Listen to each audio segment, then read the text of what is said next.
Hi guys, how are you? It's Latoria, and I'm excited to present my project to you guys, and I'm also excited to see all of yours.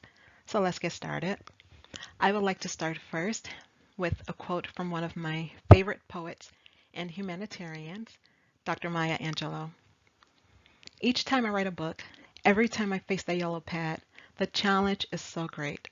I have written 11 books, but each time I think, uh-oh, they're going to find me out now. I've run a game on everybody, and they're going to find me out. Maya Angelou. My project is on women of color in leadership and imposter syndrome. Introduction. Imposter syndrome is a behavioral and psychological health condition that can affect anyone by making them feel inadequate and unqualified in their professional career. Even those of us who appear to be confident and happy can still live in the irrational fear of being exposed as a fraud or not good enough for their career. Although anyone can suffer from this debilitating disorder, the group to most likely suffer from an overwhelming feeling of excessive worry are women of color, particularly Black women. A Black woman suffering from imposter syndrome will likely have distinctive reasoning for why she feels like an imposter when compared to a white woman. Multi-group path analysis revealed a significantly stronger impact of imposter feelings on depression among African American students and a stronger impact of perceived discrimination on imposter feelings among African American and Latino American students. Cause and impact. There can be multiple causes and personal life experiences for feeling like you don't belong at your workplace or that you didn't earn it on your own merit. The paranoid feeling of being revealed as a fraudulent employee or trickster is more common than one might realize. Notably, an estimated 70% of Americans struggle with the intrusive thoughts brought on by imposter syndrome. Imposter syndrome can certainly impact anyone of any gender and of any race or ethnicity. However, recent studies have shown that women of color, particularly Black women, are disproportionately vulnerable and at a greater risk of falling victim to the psychological disorder. The negative external messages and microaggressions from society that we are constantly riddled with has a dark and unhealthy impact on our overall mental health and wellness. These sometimes subliminal messages or code words eventually make their way into our subconsciousness, where they then become self-sabotaging thoughts and negatively impact our work performance. Another event that can trigger imposter syndrome is starting a new job or being elevated into a new position of leadership. Starting a new position can indeed be stressful.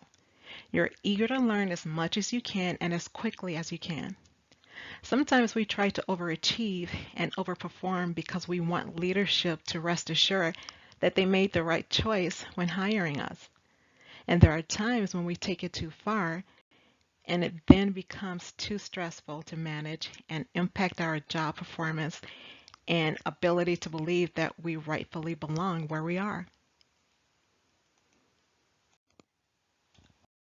All right, guys, so the reason why I chose imposter syndrome was very significant and important to me. The significance of imposter syndrome is that it painfully and unequivocally relates to me.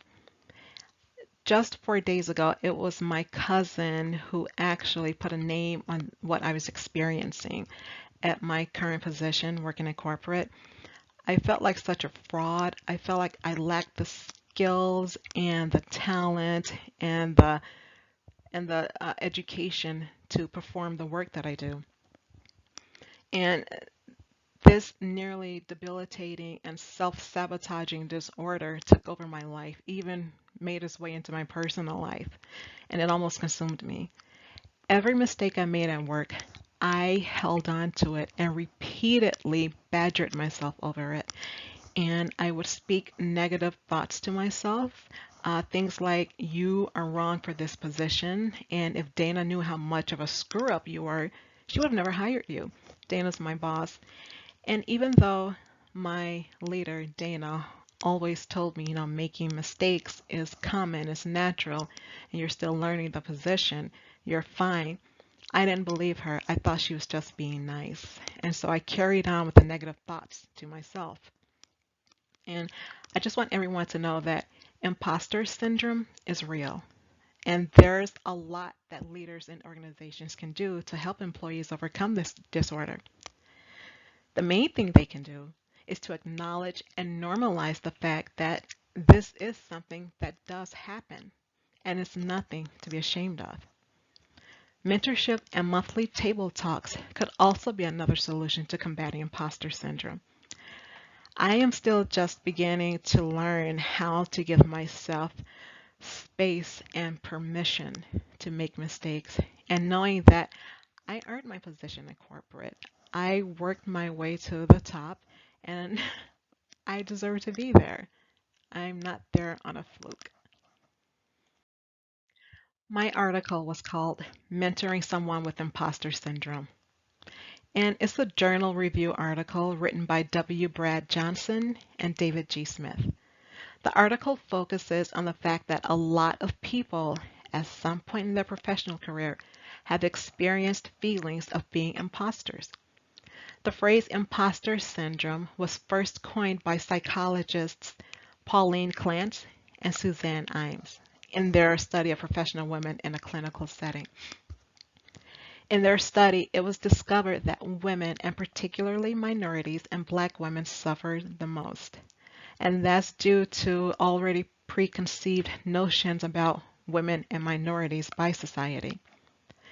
Mentoring someone who suffers from imposter syndrome can have a great benefit on that person. The author's main idea in the article was that imposter syndrome could be better dealt with if employers learn to recognize it in their employees and themselves and normalize it. Their suggestion as to how to normalize imposter syndrome was through mentorship, sharing stories of each other's own experiences of feeling like an imposter, and then turning those negative thoughts and self-sabotaging thoughts we sometimes have into positives. There are multiple ways to reassure and mentor a quote-unquote fraudulent employee, such as letting them know that making mistakes is part of learning and it will happen, like I told you my boss said to me. And being perfect isn't obtainable, it's not even normal. And the sooner this kind of attitude becomes the norm in the workplace, the better and more productive employees will become. And here are my key points. Imposter syndrome is not uncommon, and it needs to be acknowledged by leadership. It needs to be normalized in the workplace. My second point, learn to identify imposter syndrome within yourself. Even with me, I was speaking negatively about myself to myself, and I badgered myself repeatedly over any mistake I made at work, no matter how small it was or how much it did not matter. My third point, success and merit is achieved not by luck, but by hard work and skill. And in the beginning, I don't think I really thought that. I thought I just got the job with a stroke of luck. I now know that that's not true, that I actually worked my way to where I want to be. Fourth point, perfectionism is unobtainable for anyone. When I started off my new position in corporate, I tried to do everything perfectly. And for a short time there, I had somewhat of a streak, more or less, until I made one mistake. And I badgered myself over it, and then I made a second, and then I kept making more mistakes because I kept dwelling on the past. And my final point, mentorship is a great strategy for imposter syndrome. Mentoring someone who was where I was, not feeling like they belonged in the position they had, can be very helpful, especially if you're sharing your experiences with them of times when you maybe felt like you didn't belong. The discussion, clinical psychologists Pauline Rose Clance and Suzanne Imes imply that women who suffered from imposter syndrome showed symptoms that are also closely connected to depression, social anxiety, and feelings of diffidence. Recent studies prove a racialized component to imposter syndrome, noting that experiences with racial discrimination, combating negative racial stereotypes and intellectual inferiority, and underrepresentation may cause high achieving Black people to feel like imposters despite impressive resumes. The information I reviewed and performance at my workplace are supportive of each other.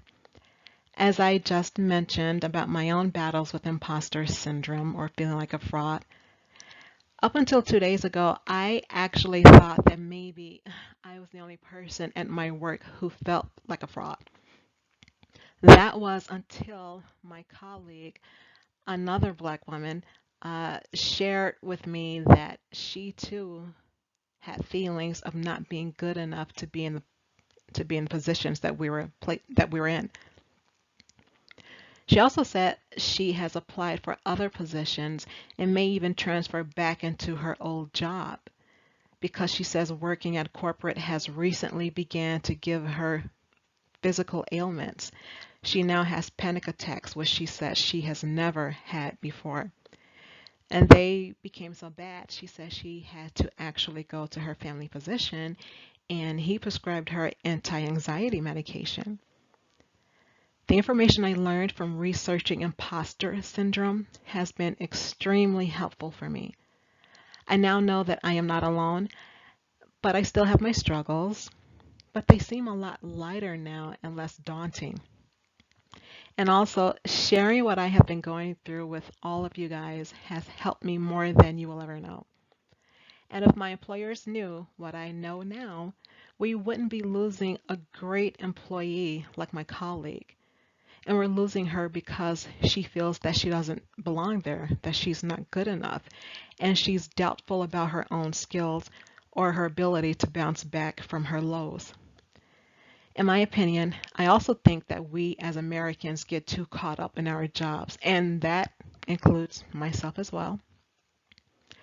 Some of us let our careers dictate how our day to day will go, even away from work, and it's mostly out of fear. We fear getting fired if we don't do a good job. We fear missing a day's worth of pay if we fall ill. And for some people, that could mean a late mortgage payment and less groceries. And I get that. That's a legitimate concern, absolutely. But that's why I think all companies should offer their employees a paid 4-day mental health day or mental health days. And of course, there would be stipulations to it. I think that it should be every calendar year. Because if you take one day off of mental health, you're going to need a second day off so that it can be a true mental health day. And if it's paid, that lessens any stress you would have not about missing 2 days of work because you need an emotional break from your work. I think this could help improve employee performance and make work a happier and much healthier place to be. And these are my valuable resources, my references, the reason for my presentation. And well, that's all she wrote. Thank you guys so much. I appreciate having your full attention and your cooperation, and I look forward to seeing your presentations. I know they're great. Bye.